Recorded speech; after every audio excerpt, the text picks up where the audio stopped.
Today's video will be a step-by-step watercolor tutorial for this beautiful landscape piece of Puerto Galera in the Philippines. First, let's go over our materials. So we are going to need some watercolor paints. I will go over the colors with you in a second. I'm using this size 6 watercolor round brush. Of course, you are going to need some watercolor paper, some clean water, and a towel. First step first is to sketch out this piece. By the way, thank you to our wonderful I Painted That Challenge community member for providing this photo for reference. I typically just make my sketches really simple line work is all you need, so not much more than that. So let's talk about the colors. One thing that is really going to help you is if you make swatches of the colors for the painting before you start painting, so you know what colors you need, what colors you like, and how to mix the colors as you go. That first yellow is a Hans yellow, and now I am going to mix it up with a rose color to get that beautiful color of the sunset, moving away from the brightest part of the sunset. You'll see as I paint this swatch next to the yellow how beautiful it is. And making these swatches is really helpful so you know what the color is in the photo and actually in real life. Sometimes we are looking at a picture, and without making these swatches, we're not actually sure what the colors are. Now we are going to go in with some cerulean blue, and you'll see when I mix that up with the orange, because it is the complement of orange, it turns into a gray color, which is exactly what we want. We want it not completely gray, but we want to mute it down a little bit, because as the light is moving away from that brightest part of the sun, it is going from yellow to orange and kind of dulling out until it moves into like a really gray color on the outskirts. And by using a blue to dull down that color, we are going to be maintaining lovely color harmony in this piece, which is what happens when you use a limited color palette. Now we are going to mix even more of that cerulean blue in, and that's going to give us the really dark grays, dark purples, and dark blues that we see on the outskirts of this image. A lot of people might struggle to get these colors right, but it really is all about just mixing the right ratios until you get to the right color. So if the color is ugly at first, just keep going and testing things out until you get to your right color. If you are interested in learning how to color mix and use colors properly to be able to paint beautifully, then I invite you to check out my color mixing lab, which is my signature color mixing course, where I will guide you step by step from being a frustrated mud maker to a color mixing master. This is the color theory course you have been looking for.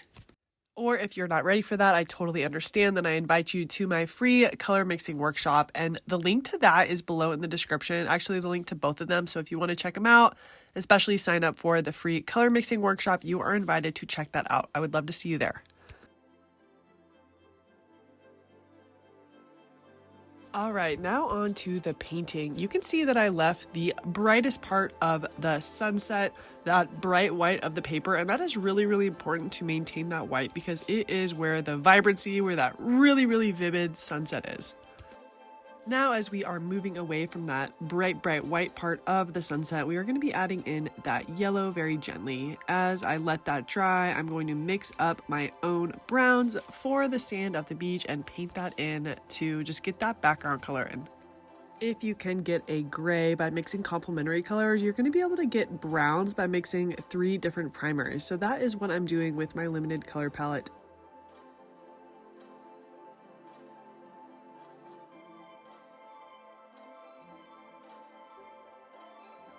Now we are going to mix up some more of that rose and orange, because now that the sky is almost dry, I'm going to go in with that orange color and start fading it out from that yellow. You see these colors both in the sky and in the water, so I'm going to make sure to drop those both in now in the beginning.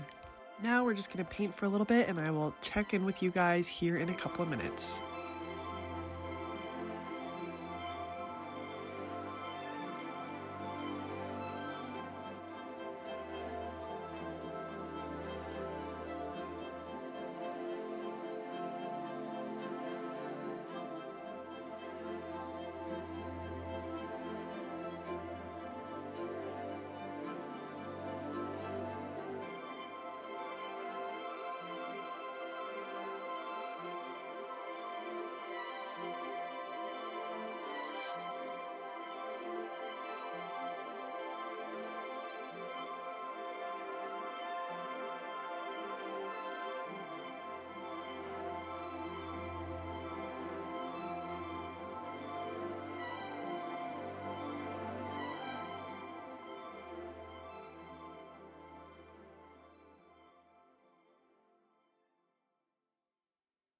One thing I want to point out that I know a lot of beginners really struggle with is what to do with the pencil lines that were from the sketching phase, and I personally don't mind them at all. I actually really love the pencil marks in my watercolor paintings because it's kind of a behind the scenes peek into the artist's mind. So as long as they're light and not super intrusive to the piece, I actually really enjoy seeing them.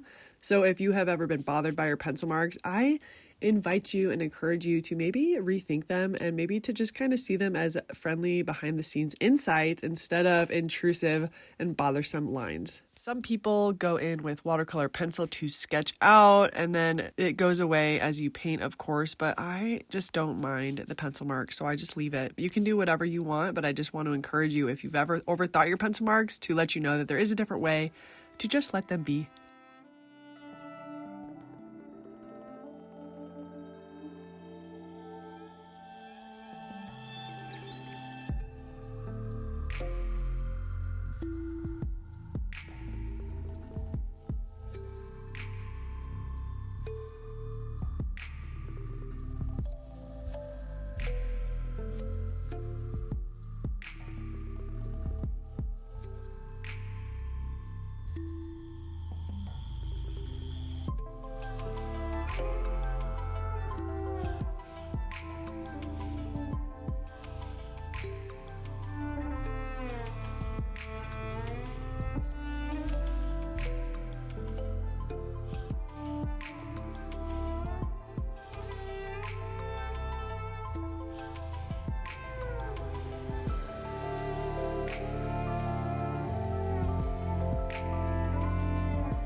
Because watercolor is transparent, remember you're going to have to build up these dark zones to get them as dark as you see in the image. You could go in with a paint mixture that has a lot less water, and that would build it up a lot faster, but I am trying to build up layers of the sky and the ocean, which is why I'm doing so many different layers of these dark colors.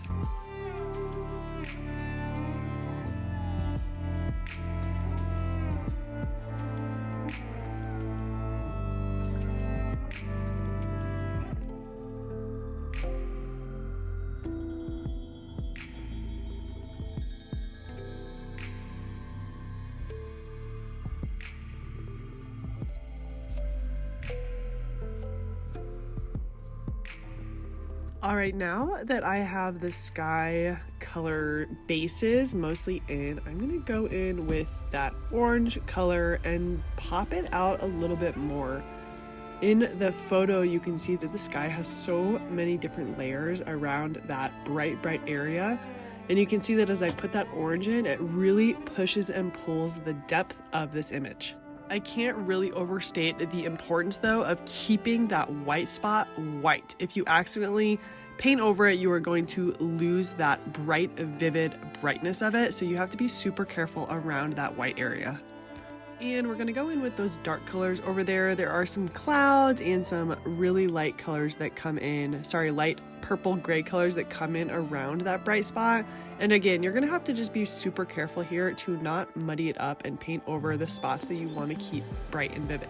I know it can be really scary to paint dark colors over beautiful spots that you've already painted in your image, but I want to remind you that a beautiful painting cannot really be that beautiful without a high contrast. When we look out at the world, there is a lot of contrast between light and dark, and I know it can be really scary because it feels like you might mess up your painting, but without the contrast, your painting is just going to be meh and blah. So be bold and go in there and give it some depth and contrast, and I promise you it's going to turn out better in the end. This one painting you're doing is not precious. What's precious is you sitting down with your paints and painting in your practice. You can always redo this painting, but you will never get to be a great painter unless you get over your fear of making these dark contrasts. So go for it, be bold, and have fun.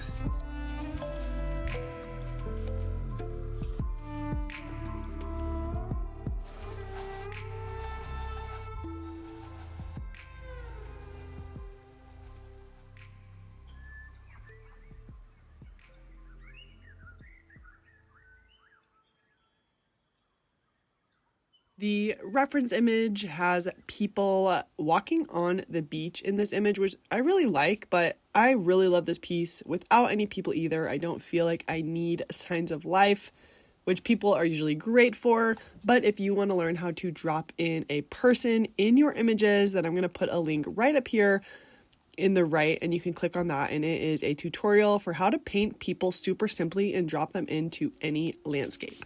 I'll also put that link below in the description.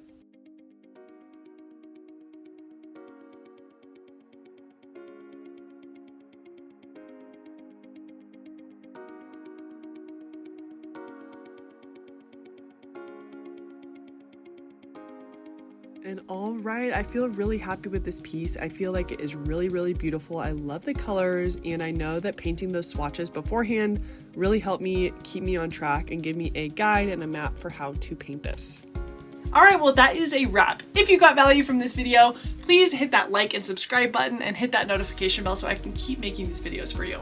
And before I let you go, I want to invite you to the free I Painted That challenge, which is a free weekly painting challenge that I host. It is a community of painters from all over the world. Every week, we all paint the same photo, usually a crowdsourced photo, just like the one you saw today, and we share it online. Specifically on Sundays, we share it to my broadcast channel, where we can love up on each other and give each other all the love and support to help us go deeper into our painting practice. If that sounds cool to you, then I invite you to join. Just click that link below in the description, and I'll start sending you reference photos and the rules and instructions on how to join in the challenge. If you like this tutorial, then I invite you to check out the one we did last week of a beautiful Milky Way galaxy nighttime camping scene.